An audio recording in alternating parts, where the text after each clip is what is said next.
তথ্য বিনোদন থেকে শুরু করে পড়াশোনা কিংবা কেনাকাটা, দেশে প্রতিদিন নানা কাজে ৬,৮০০ জিবিপিএস ব্যান্ডউইথ ব্যবহৃত হয়, যা বাংলাদেশ সাবমেরিন কেবল কোম্পানি এবং ৬টি আইটিসি প্রতিষ্ঠান থেকে কেনে আইআইজি অপারেটররা। এরপর আইএসপি হয়ে গ্রাহকের কাছে পৌঁছায় ইন্টারনেট সেবা।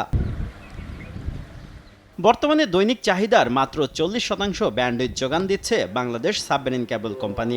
বাকি 60% ব্যান্ডউইথ আইটিসি অপারেটরের মাধ্যমে ভারত থেকে আমদানি হয়। আইআইজি অপারেটররা বলছে, সাম্প্রতিক বছরগুলোতে ভারত তাদের ভূখণ্ডে সিডিএন সার্ভার স্থাপন করায় এখন আইটিসি কেবলের মাধ্যমে দ্রুত ট্রাফিক সরবরাহ করছে। আবার সাবমেরিন কেবলের প্রতি এমবিপিএস ব্যান্ডউইথ কিনতে খরচ যেখানে 220 টাকা, সেখানে ভারতীয় ব্যান্ডউইথে খরচ প্রায় 100 টাকা।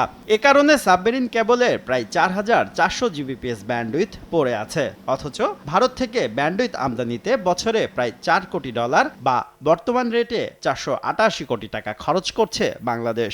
এ অবস্থায় সংশোধিত আইআইজি লাইসেন্সিং গাইডলাইনে ব্যান্ডউইথ আমদানির সীমা 50% বেঁধে দিয়েছে বিটিআরসি। এতে বছরে প্রায় 60 কোটি টাকা সাশ্রয় হবে।